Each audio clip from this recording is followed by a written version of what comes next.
Hello friends, आज मैं specially सर्दियों में बनने वाली गुड़ चावल की खीर की रेसिपी शेयर करने जा रही हूँ। इसी के साथ मैं एक ऐसी ट्रिक भी शेयर करूँगी। अगर आप गुड़ की खीर बनाते हैं, गुड़ को दूध के साथ किसी भी फॉर्म में यूज करते हैं, आपका दूध कभी भी नहीं फटेगा। आइए वीडियो शुरू करते हैं। इसे बनाने के लिए मैंने यहाँ पर 1 लीटर फुल क्रीम मिल्क लिया है। एक्चुअली ये मेरा 2 से 3 दिन का बचा हुआ दूध है। मेरे यहाँ पर दूध एक्स्ट्रा था, इसलिए मैं ये खीर बना करके इसे ख़त्म करना चाहती हूँ। आप चाहें तो खीर की जगह पर अगर इस तरह से दूध बच जाता है, पनीर बना करके भी उसे ख़त्म कर सकते हैं। मुझे रेसिपी शूट करनी थी और आपको वीडियो भी देनी थी, इसलिए मैं इससे आज गुड़ की खीर बना रही हूँ। 1/4 कप मैंने चावल लिया है। चावल आप कोई भी जो आपके घर में यूज होता है वो ले सकते हैं। ये ज़रूरी नहीं है कि बासमती चावल से ही खीर अच्छी बनती है, बल्कि जो टूट वाला चावल होता है या मोटा चावल होता है, उससे मुझे तो लगता है खीर का रिजल्ट ज़्यादा अच्छा आता है। इसी के साथ अब अगर आप कम मीठा खाते हैं, आपको आधा कप से थोड़ा सा कम गुड़ लेना है चॉप करके।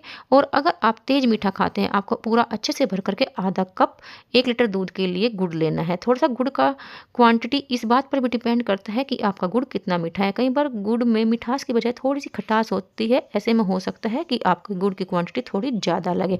अब जो हमने चावल लिया है, सबसे पहले उसे एक बाउल में ले लेंगे और उसे 3 बार अच्छे से पानी से वॉश करके हमें उसे कम से कम 20 से 30 मिनट पानी में अच्छे से भिगो करके छोड़ देना है, ताकि हमारा चावल सॉफ्ट हो जाए। मैंने खीर बनाने के लिए यहाँ पर मोटे चावल का यूज किया है। अब जब तक हमारा चावल भीग रहा है, तब तक हमने जो गुड़ लिया था उसका एक सिरप बनाकर तैयार कर लेते हैं। इसके लिए मैंने चॉप्ड गुड़ को एक बाउल में ले लिया है और जितना गुड़ लिया है उसका आधा हमें पानी डालना है। यानी कि अगर आपने 1 कप गुड़ लिया है, 1 कप का आधा कप आपको उसमें पानी डालना है और इनको चलाते हुए अच्छे से मेल्ट कर लेना है। ध्यान रखें, हमें इसकी चाशनी नहीं बनानी है, बस गुड़ को पानी में मेल्ट करना है।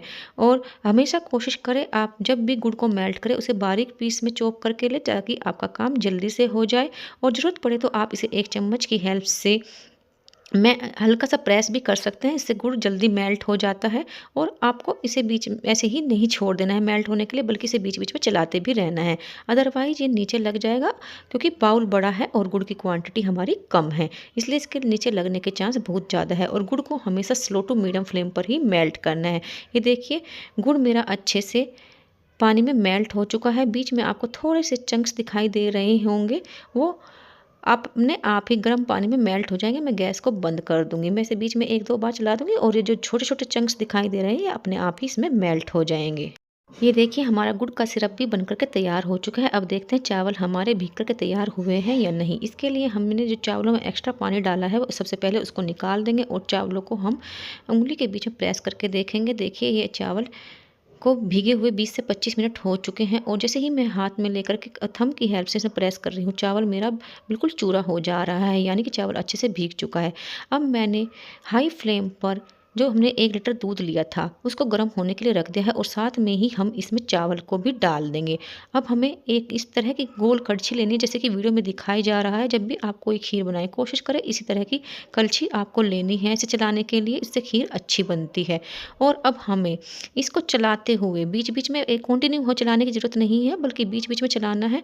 और हाई फ्लेम पर हमें इसे एक उबाल आने तक ऐसे ही बॉयल करेंगे। जैसे ही इसमें एक बॉयल आ जाएगा, उसके बाद हम गैस की फ्लेम को स्लो टू मीडियम करेंगे और स्लो टू मीडियम फ्लेम पर ही हमें बीच बीच में चलाते हुए इस खीर को गाढ़ा करना है और चावल को कुक कर लेना है। जैसे ही चावल कुक हो जाएगा और हमारी खीर गाढ़ी हो जाएगी, उसके बाद मैं आपको बताती हूँ कि हमें आगे क्या करना है। अब जब तक मेरे दूध और चावल पक रहे हैं, तब तक मैंने दूसरी गैस पर एक कढ़ाई रख करके उसमें थोड़ा सा घी डाला और थोड़े से साबुत काजू और बादाम लिए।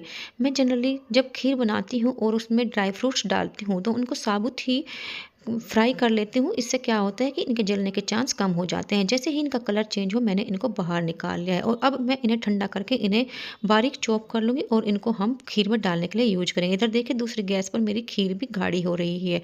आप देख सकते हैं दूध की क्वांटिटी थोड़ा कम हो चुकी है और चावल है, और जो चावल है वो भी हमारा अच्छे से कुक हो चुका है। अब मैं इसमें डालूंगी 1/4 टीस्पून के लगभग इलायची पाउडर। इस खीर में इलायची पाउडर बहुत ही अच्छा लगता है। और साथ ही मैंने जो ड्राई फ्रूट्स रोस्ट किए थे, फ्राई किए थे, उनको भी बारीक चॉप कर लिया था, उनको भी मैंने इसमें डाल दिया है। अब आप मेरी खीर की कंसिस्टेंसी देखिए, अभी आपको चावल और दूध अलग अलग दिखाई दे रहे होंगे।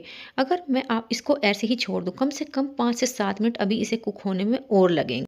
इस स्टेज पर यानी कि जब खीर बनने में 5-7 मिनट रहे तब आपको इस कलछी की हेल्प से कंटिन्यू इसे प्रेस करते हुए चलाना है। चावलों को साइड में लाना है और उसको हल्का सा प्रेस कर देना है ताकि चावल जो है दूध में अच्छे से मिक्स हो जाए। जनरली क्या होता है कि हम जो खीर बनाते हैं उसको ऐसे ही पकने के लिए छोड़ देते हैं। उससे क्या होता है, दूध तो गाढ़ा हो जाता है लेकिन चावल ऐसे ही पड़ा रहता है, वो खीर में अच्छे से मिक्स नहीं हो पाता है और खीर का टेस्ट अच्छा नहीं आता है। हम सोचते हैं कि हमने प्रॉपर इंग्रेडिएंट लिए लेकिन हमारी खीर में टेस्ट नहीं आ रहा है। वो क्रीमी टेक्सचर इसीलिए नहीं आ पाता है क्योंकि आपने उसमें चावलों को अच्छे से मैश नहीं किया है। चावलों का दूध में इस तरह से मिक्स हो जाना चाहिए कि वो क्रीमी टेक्सचर दे और देखने से भी ये पता ना चले कि हमने इसमें चावल डाला। चावल अच्छे से दूध में मिक्स हो जाना चाहिए। मैंने गैस को बंद कर दिया है। आप देख सकते हैं अभी थोड़ा दूध एक्स्ट्रा दिखाई दे रहा है लेकिन जैसे ही ये ठंडी होगी उसके बाद भी ये थोड़ी थिक होती है। और ये देखिए मेरी खीर ठंडी हो चुकी है, हल्की सी इस समय ये गुनगुनी है।